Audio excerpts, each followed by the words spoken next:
क्या लगता है, कैसे देखते हैं चुनावी साल में? बिहार की जनता पूर्ण रूपेण माननीय प्रधानमंत्री आदरणीय श्री नरेंद्र मोदी जी को आशीर्वाद दे चुकी है, देती रहेगी। इसलिए कि बिहार के लोगों को विकास चाहिए, सम्मान चाहिए, न्याय चाहिए, बिहार को उन्नति चाहिए। और 15 वर्षों के इतिहास को बिहार देख चुका है कि आरजेडी का इतिहास क्या रहा है। 17 महीनों में तेजस्वी जी उप मुख्यमंत्री रहते हुए क्या क्या किए हैं, किस प्रकार का तांडव हुआ है, वही बिहार की जनता देखी है। तो जन आशीर्वाद यात्रा पर निकले हैं, उससे उनको कोई लाभ मिलने वाला नहीं है। जनता पूरी तरह से नरेंद्र मोदी जी के साथ है, इंडिया और भाजपा के साथ है। जिस तरीके से तेजस्वी यादव ने कहा है कि माई के साथ बाप की भी आरजेडी हो गई है पार्टी, तो उसको लेकर क्या कहेंगे? देखिए, उनके कहने से कुछ नहीं होगा। वो लोग तुष्टिकरण करने वाले लोग हैं, धर्म और जाति की राजनीति करने वाले लोग हैं। लेकिन भारतीय जनता पार्टी अपने माननीय प्रधानमंत्री जी का जो संकल्प है उस आधार पर चलती है।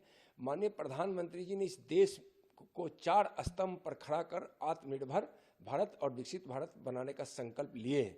वह है किसान, महिला, युवा और गरीब।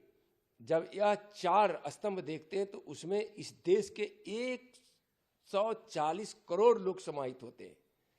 तो किसी को कुछ कहने से नहीं होता है। प्रधानमंत्री जी का जो दूरदृष्टिकोण है और पक्का इरादा है कि हम भारत को विकसित बनाएंगे, भारत से गरीबी मिटाएंगे, नौजवानों को रोजगार देंगे, महिलाओं को भी हम आत्मनिर्भर बनाएंगे और हर क्षेत्र को हम विकसित कर भारत को विश्वगुरु बनाएंगे। उस संकल्प के साथ माननीय प्रधानमंत्री जी के नेतृत्व में यह देश आगे बढ़ रहा है। किसी के कुछ कहने से नहीं। लोकतंत्र है, ठीक है, लोग को कार्यक्रम करने का अधिकार है, लेकिन जनता बिल्कुल समझ चुकी है कि लोग परिवार की राजनीति करने वाले लोग, घोटालों और भ्रष्टाचार के आधार पर राजनीति करने वाले लोग, लोगों को ठगने वाले लोग, गरीबों को धोखा देने वाले लोग, ऐसे लोगों से जनता सावधान हो चुकी है और सभी माननीय प्रधानमंत्री आदरणीय नरेंद्र मोदी जी के साथ है। पश्चिम बंगाल में जिस तरीके से संदेश खाली में जो घटना घटी, उसको लेकर क्या? देखिए, संदेश खाली में बहुत ही अत्याचार हुआ है और ममता बनर्जी जी सब जानते हुए भी रोकने की प्रयास नहीं करती है। ममता जी के निर्ममता का वह बड़ा उदाहरण है। सब लोग जानते हैं कि वह शेख और उनके शागिर्द किस प्रकार से मां बहनों के साथ अत्याचार करता है। वहां पत्रकार लोग भी गए थे, आप लोग भी गए थे, देखे होंगे कि किस प्रकार से महिलाएं त्रस्त होकर जो 12-13 वर्षों से किस प्रकार से अत्याचार दुराचार का शिकार हो रही हैं।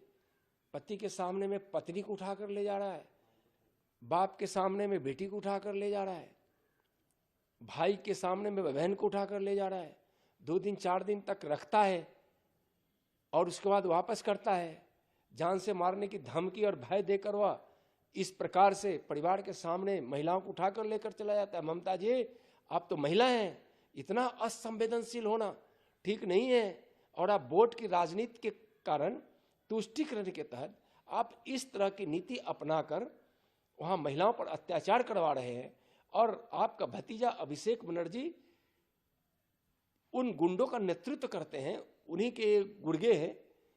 तो क्या है इतना अत्याचार अनाचार? यह व्यवस्था राज्यों के विषय में आता है। राज्य को पश्चिम बंगाल में जो महिलाओं के साथ अत्याचार हो रहा है, ममता बनर्जी को देखना चाहिए। और मैं कहता हूं कि यह घोर पाप और घोर अन्याय है। ममता जी, यह बर्दाश्त से बाहर हो रही है महिलाओं के लिए और बिहार पूरे